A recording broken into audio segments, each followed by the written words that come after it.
Did you know that former Dutch Waffen-SS volunteers fought in both Indonesia and Korea after the Second World War was over? But how was this possible? Weren't former collaborators supposed to be locked up? How were they recruited? What did the Dutch government have to do with this? How did Dutch soldiers react when they learned about this? And how did these men perform in the field? This here is the unbelievable story of Dutch Waffen-SS veterans who fought in Indonesia and Korea after World War II. Keep watching. Good to have you back on the channel. If you're new, my name is Stefan. I'm a Dutch history teacher. I like to cover history for you. If you find it interesting, well, consider subscribing, hit that notification bell, leave a comment, leave a like, and if you want to support me, you can do so via Patreon, PayPal, or via a super thanks. You can all find the information below. In previous videos, I have explained much about Dutch Waffen-SS volunteers, about their motivations, their recruitment, the different units, the war crimes they committed, and what happened to them after the war. Around 25,000 Dutch men served in the Waffen-SS. Most of them fought on the Eastern Front. Between 4,000 and 6,000 were killed in action or missing in action. After the war, Dutch collaborators were tried.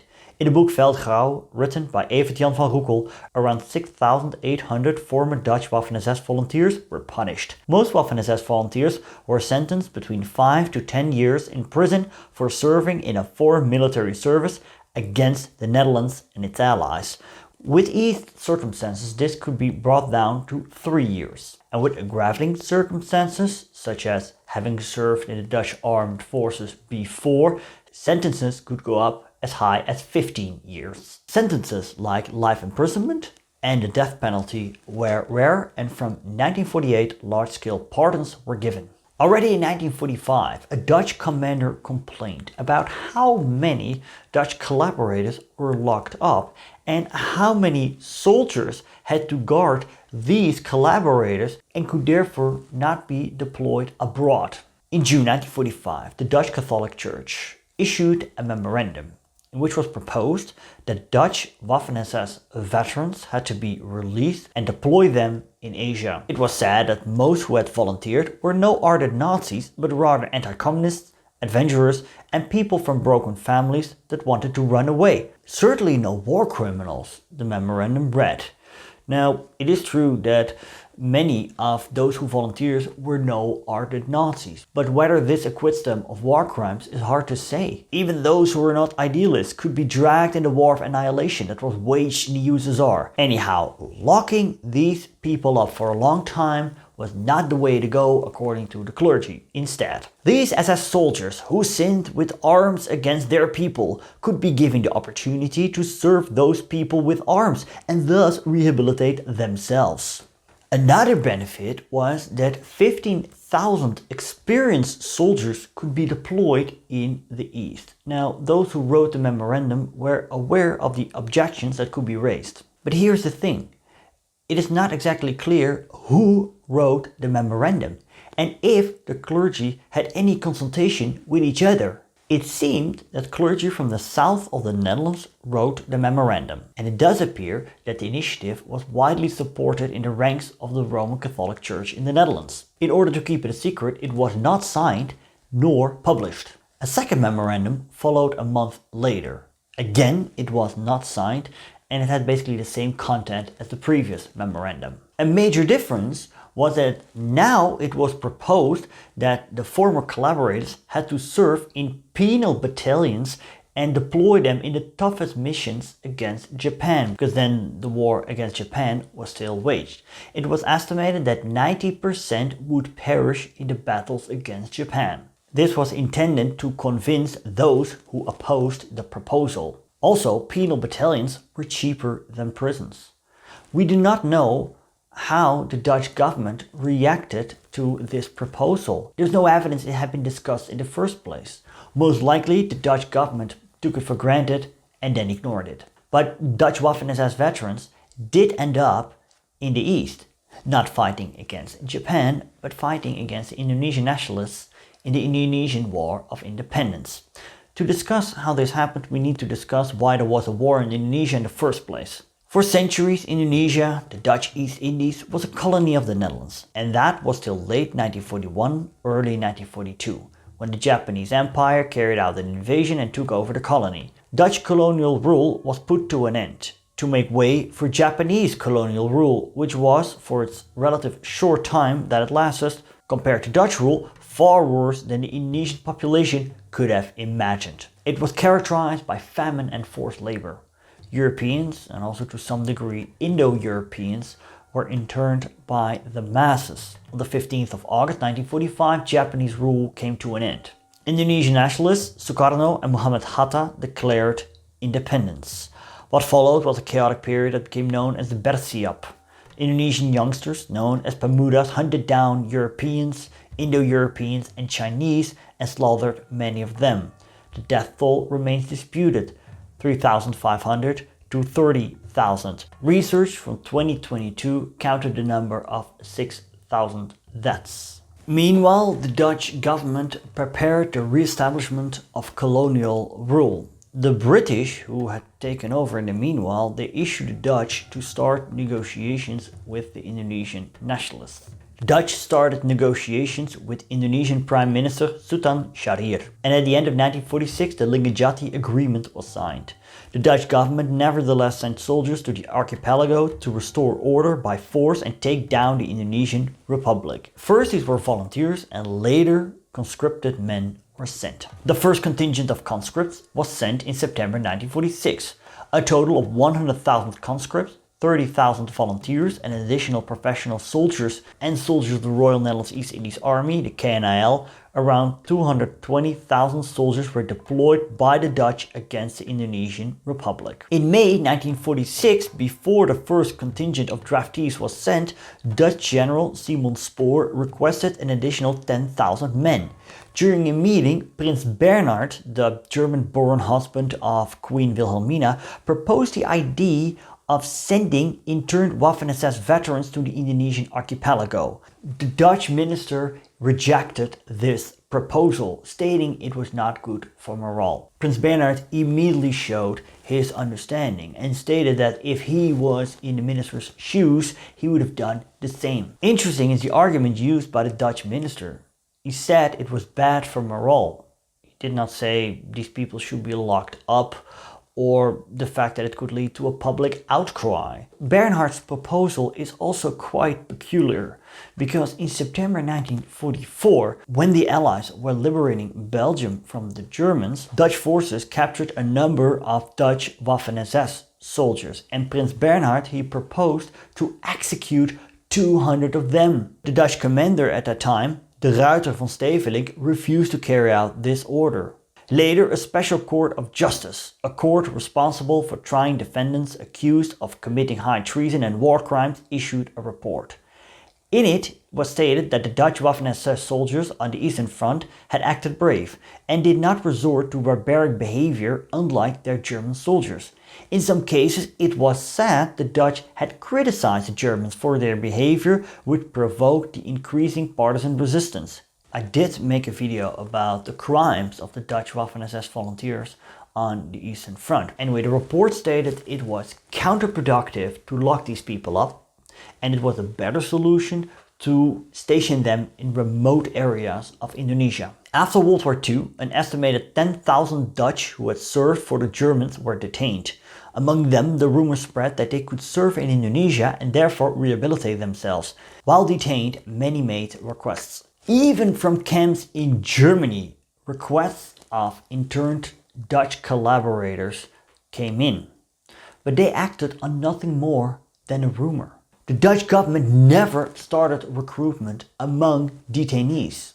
If this was the case, many would have been recruited because the conditions in these camps, and especially in the Harskamp, were very bad. In fact, people who wanted to fight in Indonesia were first thoroughly screened. Many were turned away. Even a resistance fighter from Friesland that offered his service was turned away because the authorities did not believe his story. And even people that were admitted at first were later recalled. In several instances, volunteers that had arrived in Indonesia were brought back later when it turned out they had fought in the German ranks. But at the end, an estimated 600 to 1,000 former collaborators were sent to the Indonesian archipelago. But how could this have happened? I mean, it was not government policy that these people were to be sent to Indonesia. And second, there were strict regulations. So how is it possible that 600 to 1,000 of them did end up in Indonesia? Well, where some were rejected, others were admitted. Many of the Dutch Waffen-SS veterans who were eventually released were not allowed to join the Dutch armed forces. But as time progressed, the Dutch military authorities became more lenient towards this. In some cases, they were not allowed to join the Dutch army on a voluntary basis, but they could be summoned by conscription. And due to the post-war administrative chaos, many did slip through. In other cases, it was known that a person had served under the swastika. And the response could be, "Oh, been to the SS. Does not matter. You know what fighting is." When the Dutch got their administration in order, of course, the second half of the 1940s, it was discovered that a certain number of individuals with a dubious past had slipped through. Some were briefly interrogated, others were repatriated from Indonesia. One interesting case was the case of Bart Heusen, who had served not in the Waffen-SS but in the NSKK, the National Socialist Motor Corps. In September 1946 he was conditionally released from prosecution, denying him the right to serve for the Dutch armed forces for 10 years. But at the time when he got this information, he was already released and he was already in the Dutch armed forces, being trained in order to be sent to Indonesia. He was still in the Netherlands, and when he heard this news, he went to his commander, asked to be discharged. He wanted this because he wanted to take care of his family. His father had also lost a leg during the war. The commander said it was not his decision to make, but he would inform the Dutch government. Shortly after, a reply followed where the denial to serve was cancelled. And in October 1946, he was put on a ship to Indonesia. Eventually, he was repatriated in 1948.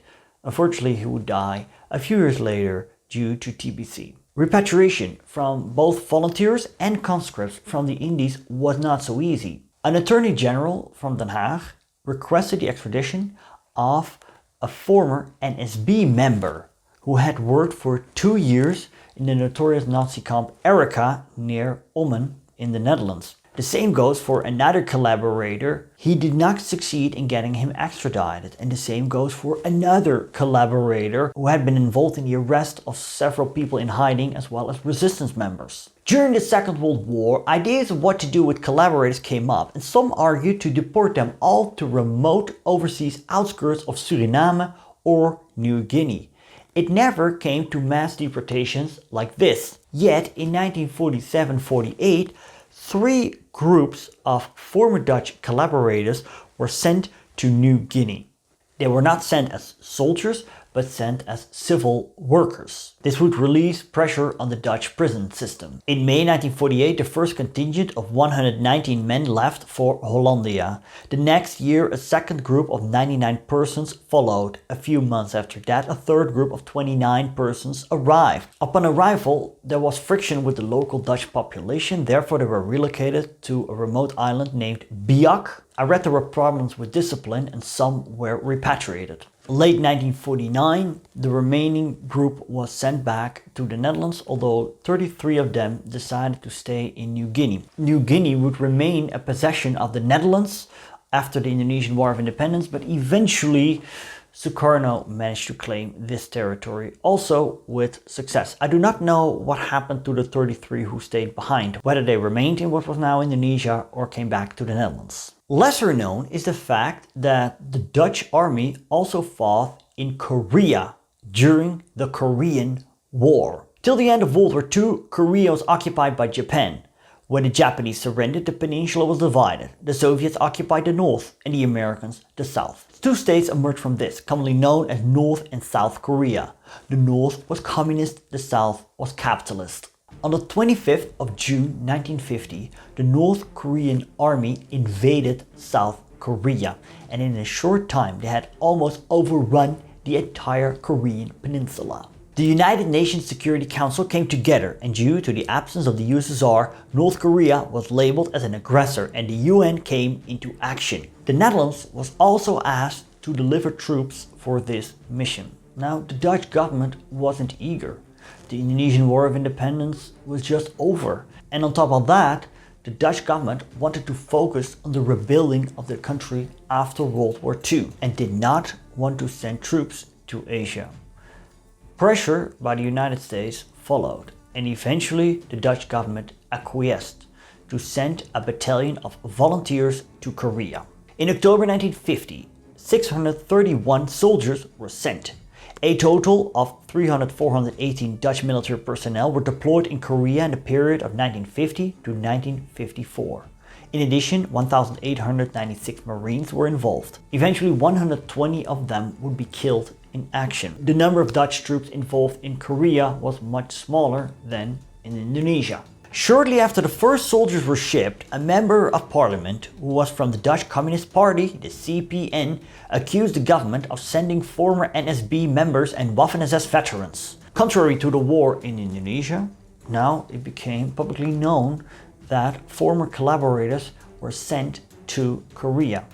The CPN politician stated the following: "This proves how correct our position is that everything reactionary and fascist is waging war against the Korean people." Obviously, the CPN was in favor of the North Korean attack on the south. Dutch Prime Minister of the time, Willem Drees, responded that Korea volunteers were screened, but that it could be possible that some former collaborators had slipped through. And Drees was right.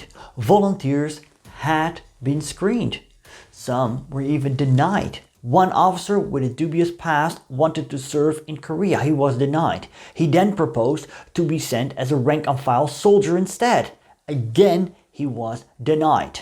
Yet it turned out that some had slipped through. As more volunteers were needed, the rules became less strict, and those who had been denied service before could now serve and also regain their citizenship, something they lost due to their collaboration with the German occupier. The government thought this was a wise decision because frustrated, stateless individuals could turn to another extreme ideology, communism. And thus, 6 years after the end of World War II, what seemed impossible was now possible.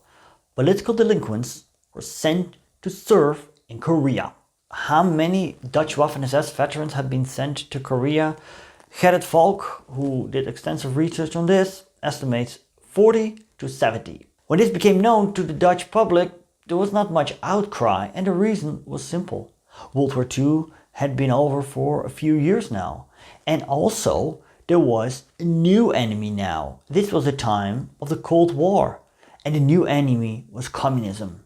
And fighting against communism seemed like a noble thing to do now. After all, the Dutch Waffen-SS volunteers had fought against communism before, and they had the experience. And this brings us to the question: how did these ex-collaborators perform in the field, either in Indonesia or in Korea?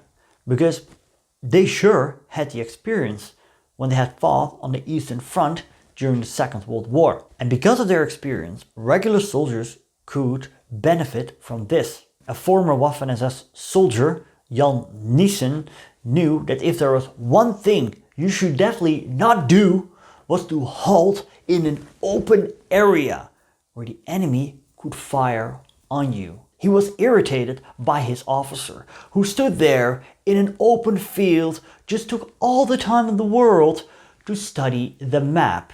Eventually, this led to a fist fight between the two. But at the end, his comrades were happy that he was among their ranks, because if you would go on patrol with him, you had a better chance to survive. This was also the case with Waffen-SS veteran Jan Volmer, who was sent to Korea. One soldier noted about him the following: "On patrol, everyone wanted to go with him, because with him as leader, everyone returned safely. He often used binoculars to scan the area. The soldiers sometimes stood around him in admiration. He resembled Field Marshal Rommel in his attitude. And not only during patrols, the soldiers would benefit of Volmer's experience. Also during battle, one wrote, Volmer recognized the mortars and grenades fired from the explosions and, based on the arc and the impact, knew almost immediately where the enemy guns were positioned. A phone call to the artillery with the coordinates was often enough to take it out. Volmer also had experience with mines, because the Soviet mines he had to deal with on the Eastern Front looked a lot like the Chinese-made models he had to deal with in Korea. During the Battle of Inge, during the 31st of May 1951, the Dutch volunteers were attacked by waves of Chinese and North Korean soldiers. When his officer got a nervous breakdown, Volmer grabbed the heavy machine gun himself and managed to mow down dozens of opponents. 20 Dutch soldiers would die during this heavy battle. During the battles of Hill 1120 in July 1951, a former Kriegsmarine veteran distinguished himself and received a bronze line as decoration. In Indonesia, former SS veterans distinguished themselves by their handling of weapons. They were often able to shoot effectively from the hip instead of taking the time to aim. Also, by the sound of the enemy weapons being loaded, he could recognize this and raise alarm. The war in Indonesia was one of counterinsurgency, and he had experience with this fighting the Soviet partisans on the Eastern Front. All in all, the comrades of the Waffen-SS veterans in both Indonesia and Korea were very satisfied with their colleagues because they could rely on their experience, and this meant a higher chance of survival. Now, not all accounts were positive though, since not all former collaborators had fighting experience on the Eastern Front. Some, for example, served in Landsturm Nederland, who basically only served in the Netherlands itself and lacked the fighting experience. Some were labeled as failures and had mental abnormalities. They got into fights, stole things, were often drunk or went AWOL. So what were the reactions of the Dutch soldiers when they learned they had former collaborators in their midst? In Indonesia, this was more of an issue because the war had been over for just a short time, while in Korea the war had been over for at least 6 years. And also in Korea they were fighting against the same enemy as the Dutch Waffen-SS veterans had done against communism. In Indonesia, it was a different story. In an atmosphere of confidentiality, they sometimes confessed to fellow soldiers about their past. Officers could also notice. These men had much more experience than the others. They also noticed it during drill exercises, because during the drills, the veterans of the Waffen-SS often carried out the German way of drilling they had learned during their previous military career. So how did Dutch soldiers react? After World War II, SS men, SS'er, was perhaps the worst thing you could be called. The SS stood symbol for terror and oppression, and rightly so. Previously mentioned Jan Volmer experienced 3 attacks by Dutch comrades during his time of service. Once during training and 2 times on the boat to Korea. In one case he was almost thrown overboard. The attacker was a Jewish man who had lost many members of his family. Volmer would later reconcile with him. Once in Korea, his fellow soldiers often threw little rocks to his tent in order to keep him awake at night. But when they learned Volmer was an experienced soldier that increased their chance of survival in the field, these harassments soon stopped. Volmer's negative experiences are actually the exception to the rule. In most cases, it was accepted that these men had served on the wrong side before. They had made a mistake, but by serving now, they could correct this mistake, as one wrote about a former Dutch collaborator. None of us non-commissioned officers took offense to that. The fact that he wanted to correct his mistake made as a young man was apparently enough. He was just a pleasant colleague to us. And here are some more reactions of fellow soldiers on Dutch Waffen-SS veterans. They were without exception reliable and honest fellow soldiers who possessed a high degree of camaraderie. Without the help of these thieves and war criminals, I would never have survived.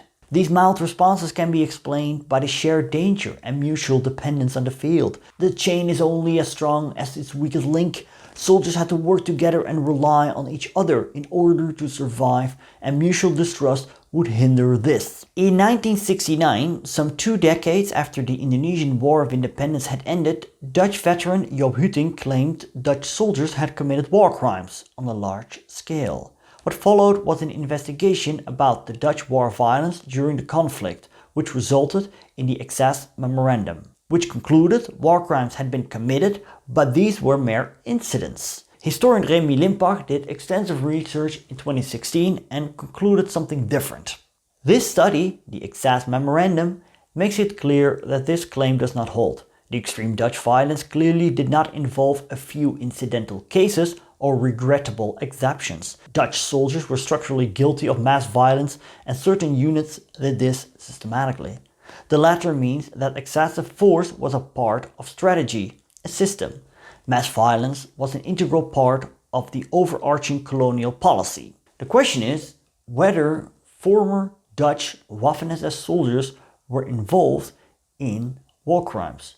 Well, there seemed to be no evidence of this, and mass violence was ordered by Dutch officers. And due to their past, former collaborators could not be promoted, let alone reach the rank of officer. And the troops that did carry out the most violence were in many cases the units of the KNIL and Special Forces Corps, Korps Speciale Troepen. Interesting enough is that many former resistance fighters went berserk in Indonesia.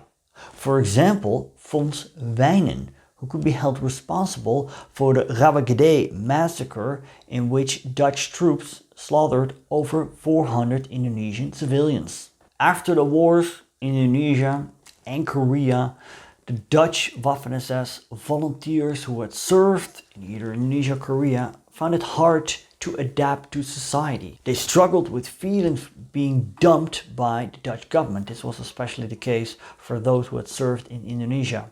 Others suffered from PTSD. Every Dutch veteran had to deal with this. Every Dutch veteran had to adjust to life again. But the difference was that the former collaborators, and especially those who had fought on the Eastern Front, had, well, 2 wars to deal with. But there were advantages for the Waffen-SS veterans, because after Korea, they regained their Dutch citizenship. One former collaborator stayed in the Dutch army and eventually reached the rank of sergeant. Although the idea was proposed by different people, the Dutch government never actively recruited former collaborators to either serve in Indonesia or Korea. Their policy was to keep them away from military service, and many were denied. But due to the post-war administrative chaos, many did slip through. An estimated 600 to 1,000 Dutch collaborators were eventually sent to Indonesia. When this became known, the authorities made efforts to repatriate them.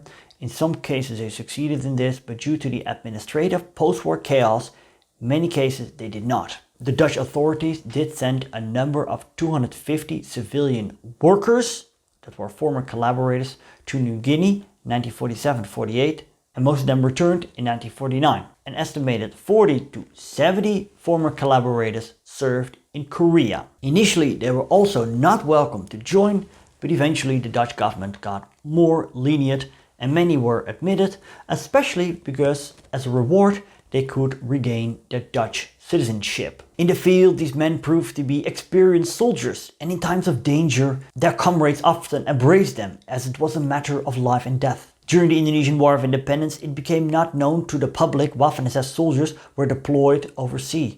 During the Korean War, the Dutch Communist Party did try to raise awareness, but due to its marginalized political position, it did not lead to a political outcry. Besides, it was now the time of the Cold War. Things have changed. Fighting communism was now a noble thing to do. This here is the last video of Dutch Waffen-SS volunteers, and I think it's one of the longest videos on my channel so far. We have come a long way.